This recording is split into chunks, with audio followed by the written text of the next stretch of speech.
por onde começar e o que se pode fazer para que os jovens sejam acolhidos antes de desfechos tristes como esses das escolas, né? Falando aqui não só de um combate à radicalização online, mas também de questões de saúde mental, né? Óbvio que a gente tem esse componente que envolve uma ascensão da direita, o fascismo, as comunidades online, mas esse discurso se aproveita também, muitas vezes, de uma vulnerabilidade social e mental que esses jovens enfrentam e que acabam encontrando, infelizmente, nessa ideologia, uma resposta para as angústias pessoais. Qual é, a teu ver, o caminho envolvendo ali acolher esses indivíduos, né? Você nota que o indivíduo está começando a se radicalizar. O que os pais e as escolas que estão ali mais próximos poderiam fazer para desprogramar essa radicalização em curso? A gente não tem utilizado isso até na própria...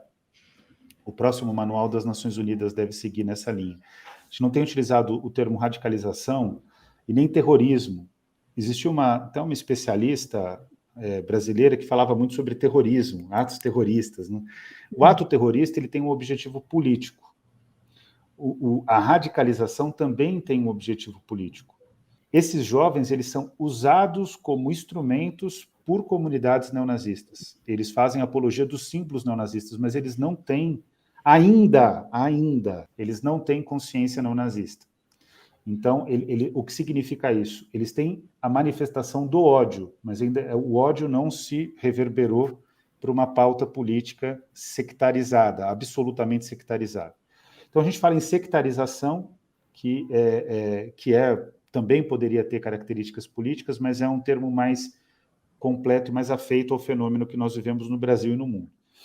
Esses jovens sectarizados, a experiência mais bem-sucedida no mundo é a experiência escandinávia, que está registrada no nosso relatório, em que eles fazem o resgate desses jovens dentro dessas comunidades, fazendo uso de psicólogos, fazendo uso de assistentes sociais, fazendo uso de monitoramento pelas forças de segurança e fazendo uso do diálogo. Esses jovens são resgatados e são reinseridos, entre aspas, na sociedade. É trabalhado uma forma de eliminar o ódio.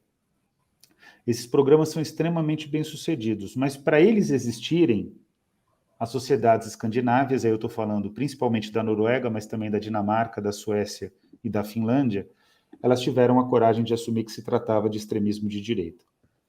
Então, a gente precisa ter a coragem de colocar os termos reais do problema brasileiro. Tem que assumir que existe um extremismo de direita. E é importante frisar, não é nenhuma questão ideológica, é uma questão factual. É de direita porque são grupos fascistas e neonazistas, que se organizam pela apologia da violência. Mas olha que loucura. A apologia da violência é um ponto que é mobilizado por esses jovens. A misoginia é o elemento central de mobilização. Antes de tudo, eles são misóginos, antes até mesmo do racismo.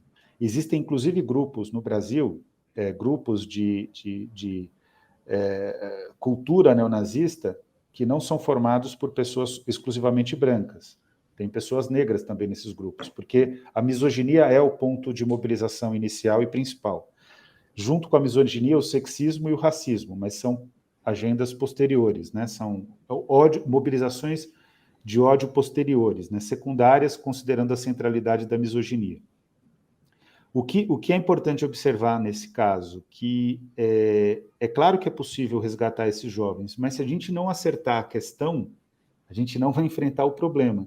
Você não vai encontrar uma boa resposta se a questão está mal formulada. E aí a questão tem que ser como enfrentar os grupos neonazistas e fascistas e de cultura neonazista e fascista que cooptam jovens, mas ainda não conseguiram transformá-los em militantes políticos. Porque quando isso acontecer, vocês podem ter certeza que a gente vai estar próximo de uma situação de violência, de risco de violência absoluto no Brasil.